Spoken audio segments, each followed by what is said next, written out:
One summer day in 1485, amid the bustling capital of London, the people of England were joyfully welcoming a new Tudor king to the throne after a long and bloody civil war. Yet their happiness was short-lived. A terrifying new nightmare swiftly descended, cloaking the kingdom in dread. Whispers spread like wildfire through the city streets and royal courts alike, telling of a mysterious illness that killed in the blink of an eye. People shared stories in fear. Some were happily feasting at lunch, only to be dead by dinner. It mattered not whether you were noble or common. Residents of lavish palaces and those in the humblest slums alike fell victim. The horrific event sent shockwaves through society, leaving everyone trembling before an unprecedented epidemic, unlike anything recorded in human memory. In the midst of this chaos, King Henry Henry VIII, had just ascended the throne, and already he faced the first harrowing test of his reign. Initially, the king and his royal physicians believed the illness was a new form of the plague, the infamous Black Death that had ravaged Europe a century earlier. He urgently ordered plague remedies to be distributed to the public. But it quickly became clear, this disease was nothing like the plague. The symptoms were strange, the death rate astonishingly high. Physicians were baffled. And so, among the terrified masses, a simple but chilling name took hold: the sweating sickness, known in Latin medical texts as sudor anglicus, or the English sweat. The terrifying symptoms of a strange disease. As the name implies, the most disturbing symptom of this illness was its rapid and overwhelming sweating, followed by extreme exhaustion and sudden death. But before this final phase, victims experienced a sequence of horrifying warnings. According to ancient medical records, patients would first feel an eerie unease, an inexplicable and deep fear. This would be quickly followed by intense chills, shivering, dizziness, and pounding headaches. These cold spells could last from half an hour to several hours, causing the afflicted to shiver violently, even in the sweltering summer heat. Then came a sudden, explosive fever. The body's temperature soared as patients entered a nightmarish state of high fever and profuse sweating. Their hearts raced erratically, and sweat gushed from every pore, soaking their clothes as if they had been drenched in a storm. The thirst was unbearable, yet no amount of water could quench it. The more they drank, the more they sweated, as if their very life force was draining with every drop. Many slipped into delirium, confused and terrified, unable to distinguish reality from hallucination. The most dreadful phase came at the end. After hours of violent sweating, the body would become completely exhausted. Victims often became overwhelmingly sleepy, but that sleep was usually the final one. If a patient fell asleep at this stage, they rarely woke up. The entire course of the disease could last less than a single day. People who were perfectly healthy in the morning could be dead by sunset. The pace of death was so shocking that people of the time whispered, "This disease kills faster than a physician can be summoned. You may greet the morning in full health but won't live to see the evening." Reported mortality rates varied. Some records estimate death rates between 30% and 50%, while others go as high as 80% to 90%. Regardless of the figures, one thing is clear: this illness was a brutal executioner. Tragically, surviving one bout of the disease offered no immunity. Patients could be struck again in later outbreaks. Even the fortunate few who survived were often left physically and mentally weakened, susceptible to other illnesses, and rarely lived long afterward. Another disturbing feature was its selectivity. The disease rarely affected children. The youngest documented victim was around 18 years old. That the illness spared the young was highly unusual, as children and the elderly are typically most vulnerable to epidemics. This odd preference for young, healthy adults added to the illness's terrifying mystique, targeting those in their prime, only to leave them as lifeless husks within mere hours. The vanishing plagues that terrorized a kingdom. Right after its first outbreak in London in 1485, coinciding with the rise of the Tudor dynasty, the mysterious disease quickly spread across the entire kingdom. The epidemic didn't remain in one place. It moved like a phantom, vanishing and reappearing unexpectedly year after year, leaving the population in a constant state of dread. In the span of more than 60 years, England experienced at least 5 major waves of the sweating sickness. in 1485, 1508, 1517, 1528, and 1551. Each appearance of this sweating death sent society into turmoil. Tens of thousands died during these outbreaks, making the English sweat one of the most terrifying medical disasters in early modern European history. Worse still, the disease didn't confine itself to England. In 1528, during the fourth outbreak, the sweat crossed the English Channel and reached the European mainland. It first landed in Calais, then under English rule, and spread to parts of northern Europe, including the Low Countries and some German states. Fortunately, the illness didn't last long outside England. It flared up and then faded quickly, unable to establish itself into a sustained continental pandemic. Still, its brief but brutal appearance overseas left physicians in France and Germany speechless. The most brilliant minds of the time could not make sense of the illness. They had never seen anything like it. Even England's nobility and royalty were not spared. Several members of the Tudor court contracted the disease. Some survived, many did not. Cardinal Thomas Wolsey, one of the kingdom's most powerful men, fell ill but survived. The Duke of Suffolk lost 2 sons to the sweat. Even the royal family was affected. Mary Boleyn's husband, Mary being the sister of Anne Boleyn, died suddenly from the illness. King Henry VIII himself, who reigned from 1509 to 1547, was famously terrified of epidemics. Whenever he heard rumors of the sweating sickness resurfacing, he would panic. Historical records describe how Henry kept a personal team of royal physicians and a private chest of medicines nearby at all times, yet remained deeply afraid. In the summer of 1528, when the fourth and most devastating wave struck, Henry VIII went so far as to dissolve his entire court and flee London to self-isolate. He constantly moved between palaces and countryside estates to avoid infected areas. Even when his beloved mistress Anne Boleyn contracted the illness, the king dared not visit her. Instead, he sent doctors and a heartfelt letter from afar. Fortunately, Anne recovered. But the event showed the depth of the fear that gripped the land.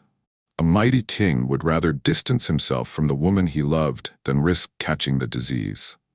The outbreaks of the English sweat were as unpredictable as they were lethal. The first wave in 1485 flared up and then calmed within weeks. But by 1517, another horrific wave hit, reportedly killing as 10,000 Londoners in just 10 days. Public gatherings ceased. Courts were shut down. Markets closed. The air in the city was thick with the scent of fear and death. The most violent wave came in 1528, as mentioned above. Finally, in 1551, the fifth and last outbreak struck. This time it began in the town of Shrewsbury and quickly spread across England like wildfire. Locals dubbed it the posting sweat, a name referring to how fast it traveled, faster than a horse-riding messenger. And then it was gone. Just as mysteriously as it had appeared, the English sweating sickness disappeared after the final death in 1551. No new cases were reported in the centuries that followed. The nightmare that had haunted England for over half a century simply vanished, leaving behind only silence and mystery. A mystery that endures for over 500 years. The sudden disappearance of the sweating sickness after 1551 left future generations stunned. How could a disease that had once killed tens of thousands vanish without a trace? Had the pathogen somehow eradicated itself? Or did it merely retreat, lying dormant, waiting for a new opportunity to strike? Over 5 centuries have passed, and even with the vast advancements of modern medicine, scientists still cannot identify the true cause of this bizarre disease. What remains are a handful of ancient records and countless competing theories. The sweating sickness appears to match no known disease in history. It wasn't the plague, it wasn't cholera, it wasn't malaria or influenza. This absolute lack of similarity has elevated the disease to the status of an unsolvable riddle, challenging generations of doctors and historians alike. From the very start, people tried to guess at its origins. The earliest theory suggested that the disease had been brought back from the battlefield by Henry Tudor's army. Indeed, the first outbreak in 1485 erupted shortly after Henry led his forces from Wales into London. These soldiers had traveled under harsh conditions, crowded into filthy ships, living in unsanitary camps, and surrounded by the rotting corpses of war. It seemed a logical conclusion, but the theory of a soldier's disease quickly lost traction. Many who caught the disease had never come near an army. Later outbreaks occurred during peacetime, far from any battlefield. The illness also spread in noble households, royal courts, and towns that saw no troop movement at all. Other theories focused on parasites such as fleas, lice, or mosquitoes, common culprits in medieval plagues. Yet patients showed no bites, rashes, or swellings typical of insect-borne diseases. No skin lesions, no blackened buboes. So this idea was gradually discarded too. Eventually, attention turned to environmental and ecological factors. Some researchers noticed that each outbreak of the English sweat seemed to follow periods of heavy rainfall and flooding, which led to population booms in rats and mice, animals long associated with disease transmission. The rapid urban expansion during the Tudor era, combined with deforestation, may have pushed wild animals and their pathogens closer to human populations. One prevailing theory suggests that the virus responsible for the sweat may have originally lived in forest-dwelling bats or rodents, deep in the English woodlands. As humans cleared forests and expanded their towns and farms, these pathogens may have jumped species, from animal to man, just as modern zoonotic viruses do. Today, the most frequently cited theory is that the sweating sickness was caused by a strain of hantavirus. This family of viruses, found in rodents like mice and rats, can infect humans via contact with their urine, feces, or saliva. Some strains of hantavirus cause hemorrhagic fever or pulmonary syndrome, marked by sudden fever, intense sweating, and respiratory collapse, symptoms eerily similar to those described in 16th century England. In 2014, researchers in Belgium from the Queen Astrid Military Hospital proposed that hantavirus might be the true culprit behind both the 16th century English sweat and the 18th century Picardy sweat outbreaks in France. The Picardy sweat, which began in 1718, saw over 190 scattered outbreaks until the end of the 19th century. It resembled the English version, though it often included a skin rash and was generally less deadly.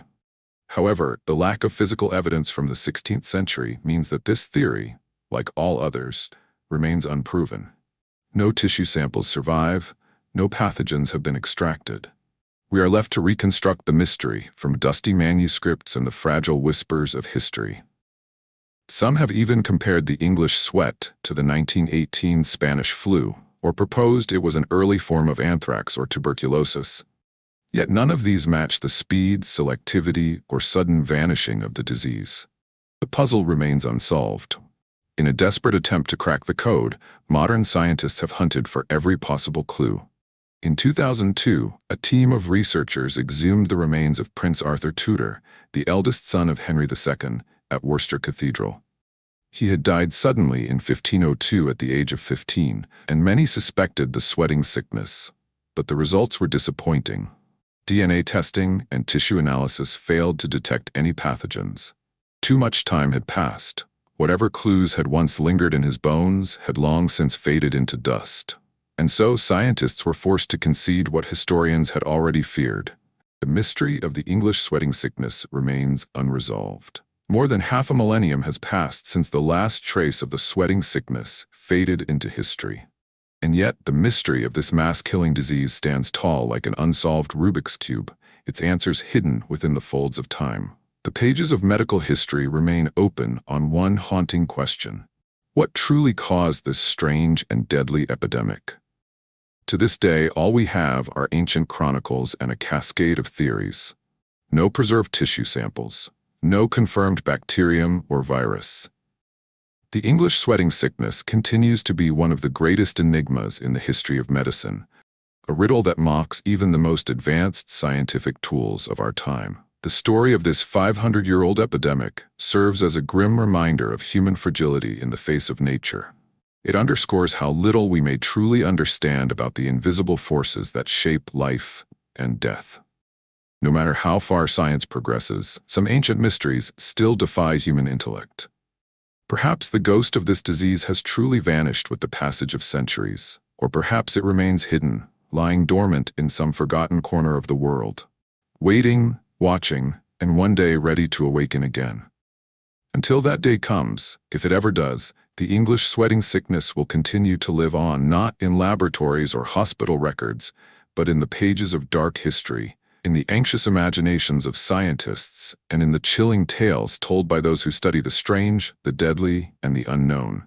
It remains a story not just of sickness and death, but of questions unanswered. A true tale of mystery, fear, and fascination, worthy of the name World Mysteries. If this story intrigued you, don't forget to like, share it with your friends, and leave a comment below to let us know your thoughts. Could the sweating sickness ever return? Or is it truly gone forever? And if you're fascinated by stories like this, filled with historical secrets, medical mysteries, and forgotten terrors, then make sure to subscribe to World Mysteries and hit the notification bell so you never miss another dark chapter from the past. Thanks for watching, and stay curious, because the world is full of mysteries.